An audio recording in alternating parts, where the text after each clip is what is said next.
The covert operations planned in classified briefings 50 years ago didn't fade with the fall of the Berlin Wall. They're woven into the surveillance systems watching you, the geopolitical tensions dominating your news feed, and the economic networks shaping your daily life. Subscribe to Cold War Black Files and we'll reveal how the espionage tactics, hidden agendas, and proxy conflicts of yesterday's superpowers are still pulling the strings in the world you're living in today. The sky over the Falkland Islands in 1982 was about to become a laboratory for impossible physics. Argentine fighter pilots, some of the best trained in South America, were climbing into their cockpits with complete confidence. They were flying Mirage III interceptors, sleek delta-winged machines capable of twice the speed of sound. Their mission was simple: sweep the British Sea Harriers from the sky. On paper, it should have been a massacre.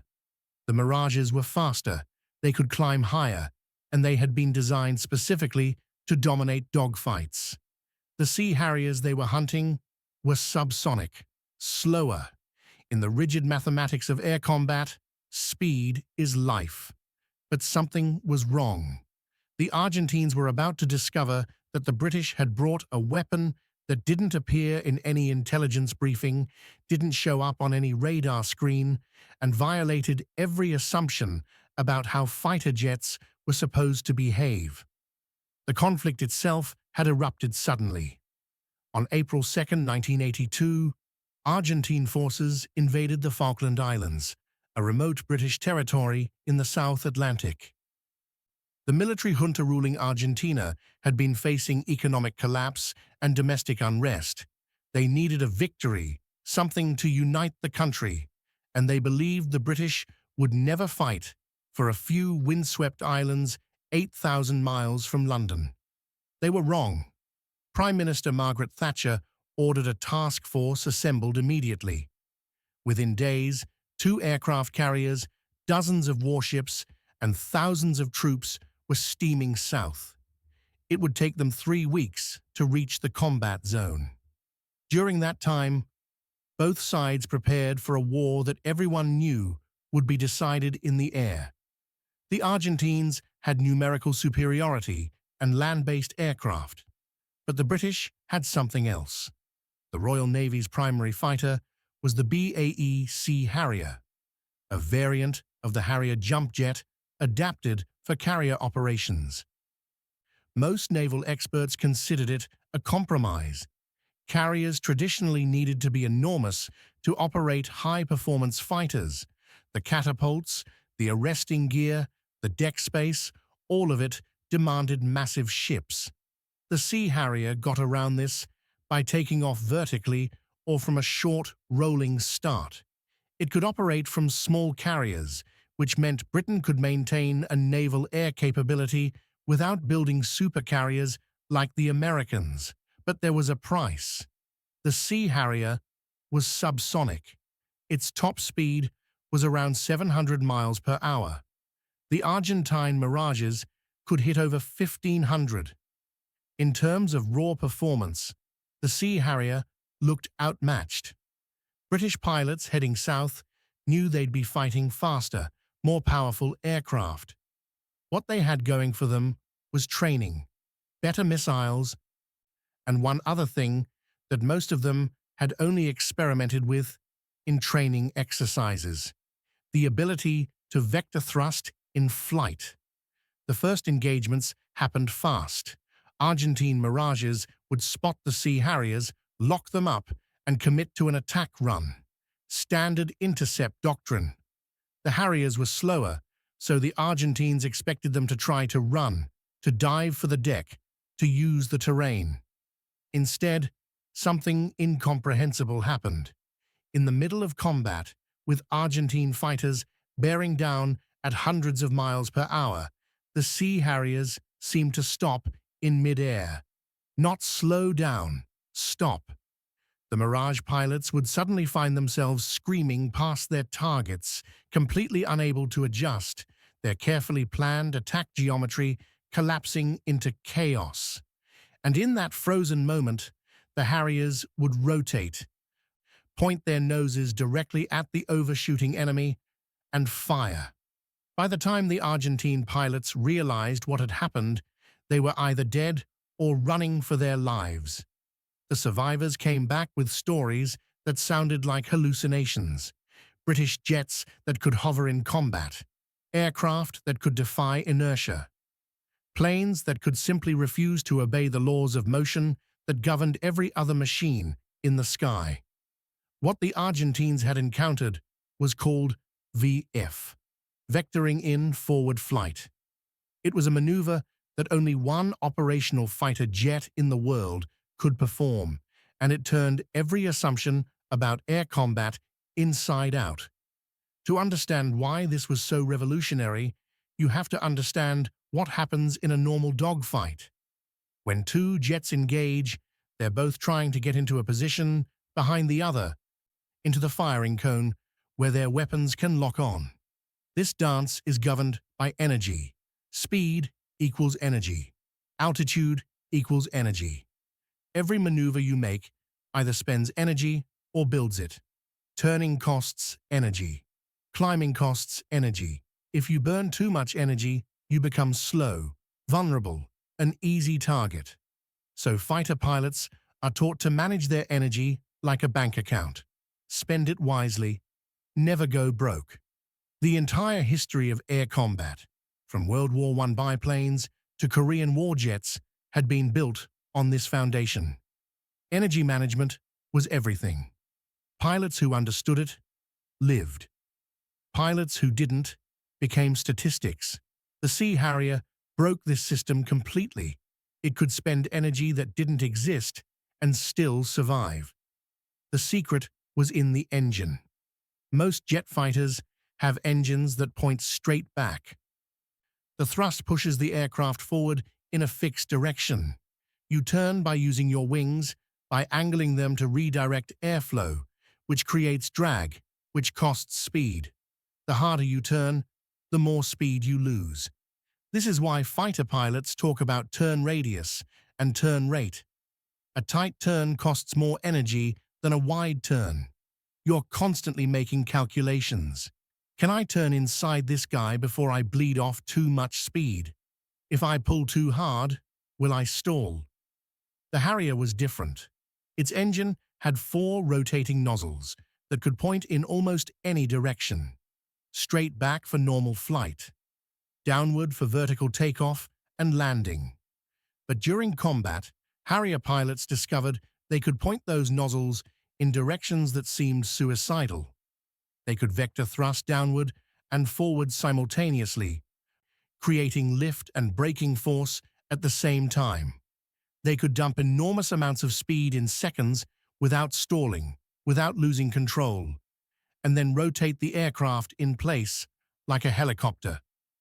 In the middle of a dogfight, a Harrier pilot could slam the nozzle lever forward, dropping from 300 knots to nearly 0 in heartbeats, and the attacking fighter behind them would have no choice but to fly directly into their sights.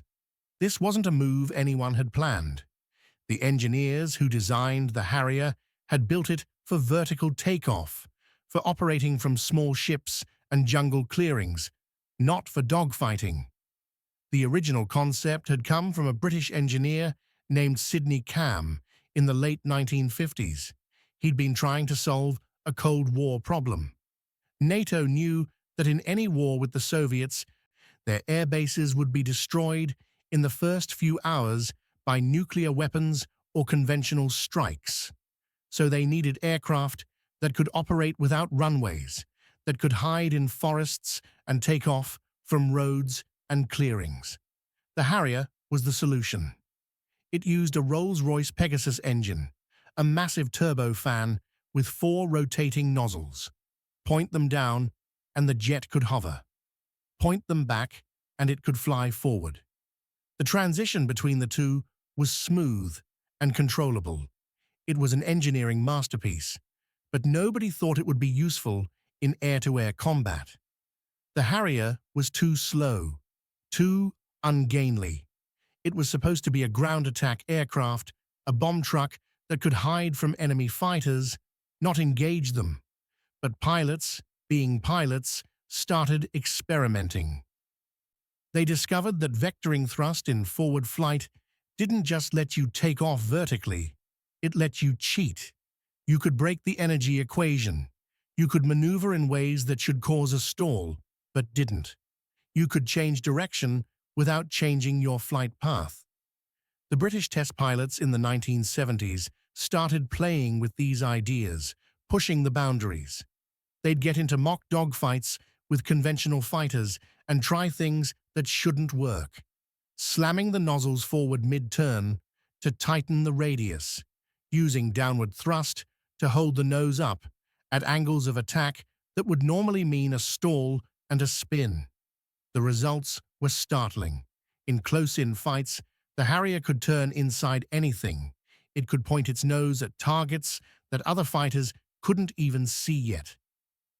By the time the Falklands War started, VIFing had become a classified tactic.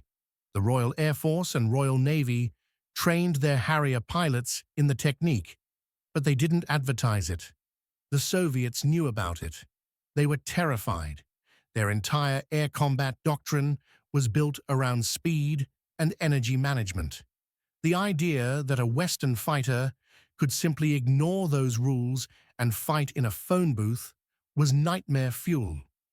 The Argentines didn't know. Their intelligence briefings told them the Sea Harrier was a ground attack aircraft, a subsonic bomb truck that happened to have some air-to-air capability. Dangerous, sure, but not in a straight fight with a Mirage. The Mirage III was a proven fighter, combat-tested, fast, and agile. Argentine pilots had trained with Israeli instructors who had used Mirages to devastating effect in the Six-Day War. They knew their aircraft. They knew their tactics. So when the war started and the first encounters happened, the results were baffling. Harriers were winning, not just surviving, winning. On May 1st, the first air combat of the war took place. Two Sea Harriers encountered a group of Argentine Mirages over the islands. The engagement lasted seconds. One Mirage was shot down. The others fled. The next day, more engagements, more Argentine losses. By the end of the first week, the pattern was clear. Every time Harriers and Mirages met, the Harriers came out on top. The Argentine pilots started changing their tactics. They tried boom and zoom attacks, diving from above at high speed, firing and climbing away before the Harriers could respond. This was classic energy fighting doctrine. Use your speed advantage. Don't get slow. Don't get into a turning fight.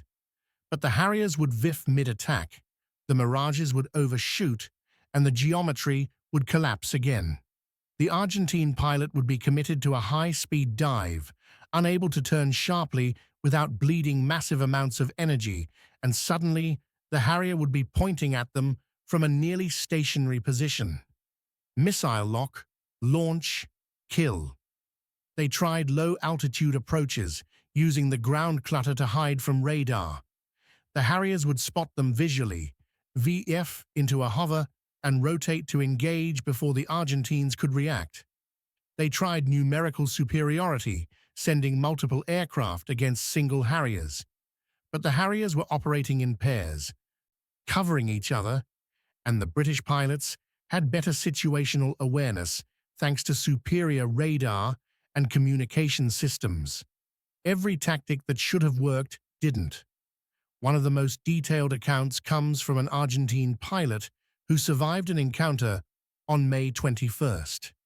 He was part of a formation attacking British ships when Sea Harriers appeared. His wingman was shot down almost immediately. He broke hard, trying to extend and escape, but a Harrier locked onto him. He was faster. He should have been able to run, but every time he thought he was clear, the Harrier would appear again, impossibly close, impossibly slow, pointing directly at him. He described it as flying against something that wasn't bound by the same physics. He tried everything, violent maneuvers, changes in altitude. Nothing worked. The Harrier stayed with him, matching every move, and he couldn't shake it.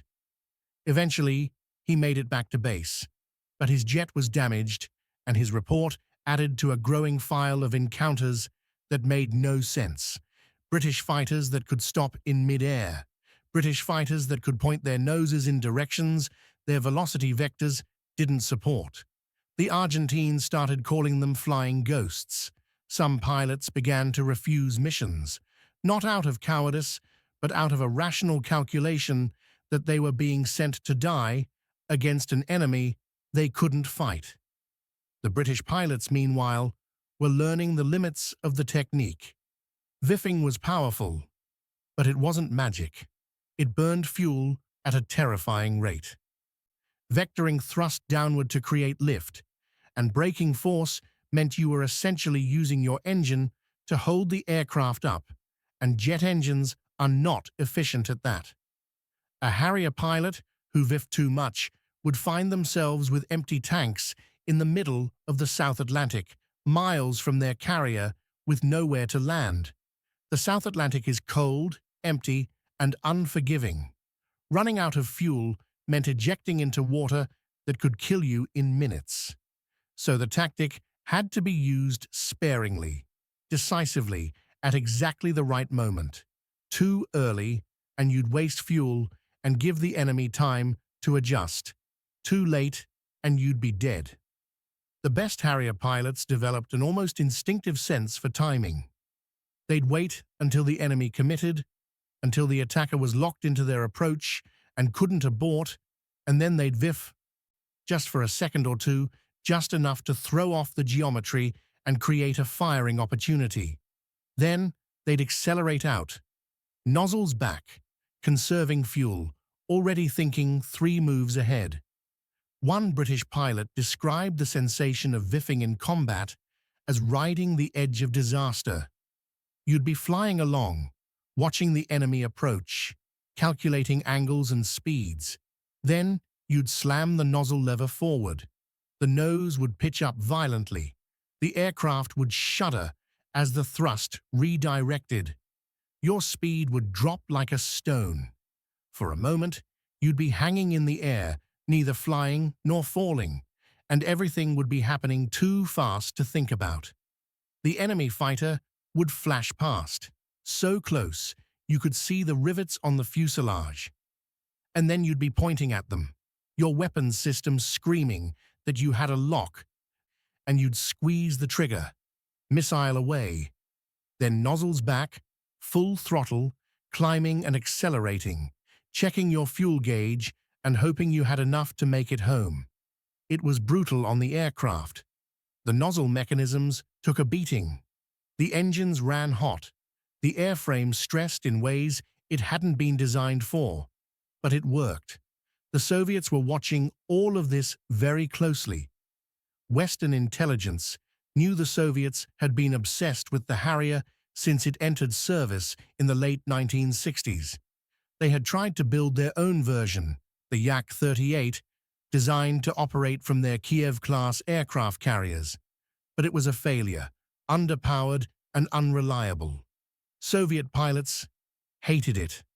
It couldn't carry much weapons payload, it had terrible range, and it was dangerous to fly. The engines were prone to failure, and several pilots died in accidents. Meanwhile, the Harrier worked. It was reliable, effective, and now it was proving that vectored thrust wasn't just a gimmick. It was a legitimate combat advantage. Soviet war planners had built their air superiority doctrine around fast, high-flying interceptors like the MiG-25, designed to shoot down American bombers. But if NATO had fighters that could viff, that could fight in a phone booth and win, then speed alone wasn't enough. You needed maneuverability. You needed to be able to fight slow. This realization triggered a shift in Soviet fighter design philosophy that would lead to aircraft like the Su-27 and MiG-29, jets with massive thrust-to-weight ratios and advanced aerodynamics designed to fight at low speeds and high angles of attack. The Harrier, a strange British jump jet that most experts had dismissed as a niche platform, had changed the direction of Cold War aviation. Back in the South Atlantic, the air war was turning decisively in Britain's favor. The Sea Harriers were achieving kill ratios that seemed impossible. 23 confirmed air-to-air kills. 0 Harriers lost in air combat. Some of those kills were from beyond visual range, using radar-guided missiles. The Sea Harrier's Blue Fox radar was small but effective, and it was paired with the AIM-9L Sidewinder missile, a new version that could lock onto targets from any angle, not just from behind like older heat-seeking missiles. This was another advantage the Argentines hadn't anticipated. Their Mirages had older missiles that required a tail chase to get a lock.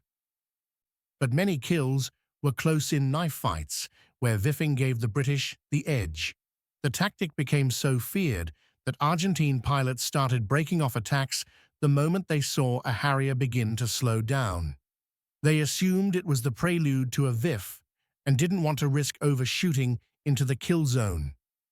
The Argentines adapted as best they could. They shifted to low-altitude attacks on British ships, staying below radar coverage where the Harriers couldn't intercept them in time. This worked better. Argentine pilots managed to sink several British ships using this tactic.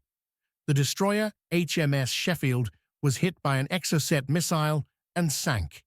The container ship Atlantic Conveyor was destroyed, taking crucial helicopters with it. The frigates HMS Ardent and HMS Antelope were sunk by bombs. Argentine pilots showed tremendous courage, flying low over the water, threading through anti-aircraft fire, and pressing home attacks even when their aircraft were damaged. But in the air-to-air arena, they had no answer. The Harrier's combination of modern missiles, good radar, well-trained pilots, and the ability to VIF made it untouchable.